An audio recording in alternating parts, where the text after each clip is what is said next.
সত্যি ভালো সময় কি তাড়াতাড়ি চলে যায় না। আগের দিন এই সময় বাড়িতে কত লোক, কত মানুষ, কত আনন্দ, পুজো হচ্ছিল। আর দেখো একদিনের অপেক্ষা, তার মধ্যেই সবকিছু শেষ হয়ে গেল। যাই হোক, এটাই হয়তো নিয়ম। তো কার্তিকের এখন যাওয়ার সময় হয়ে গেছে, তাই কার্তিকের পুটলিতে সমস্ত কিছু খাবার দিয়ে দেওয়া হচ্ছে, যাতে ও বাইরে গিয়েও কোনো অসুবিধা না হয়। তো বাতাসা, নাড়ু, খই, মুরগি, পয়সা সব কিছু দিয়ে দেওয়া হচ্ছে।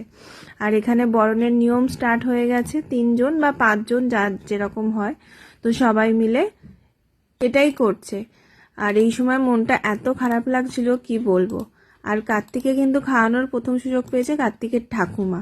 তো উনি মন ভরে ওনার সমস্ত যা যা নিয়ম আছে সবকিছু করে নিক, তারপর আমার পালা। আমি অবশ্য নতুন, দেখে দেখে একটু শিখছি যে কি করতে হয় কি না করতে হয়।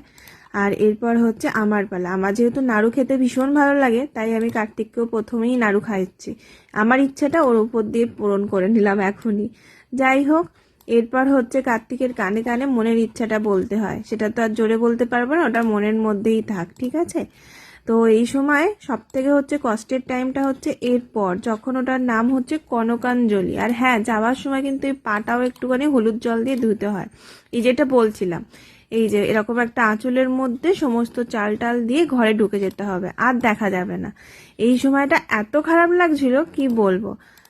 সঙ্গীতার মনটা একটু খারাপ হয়ে গেছিল ঠিকই, আমারও একটু একটু মনটা খারাপ করছিল, তবু যাই হোক, যেটা করার সেটা তো করতেই হবে। আমাদের নিয়ম আছে যে পুজো হয়ে যাওয়ার পর ঠাকুরটাকে কোথাও কোনো একটা জায়গায় বসিয়ে দিয়ে আসতে হবে, যেখানে আমরা দেখতে না পাই।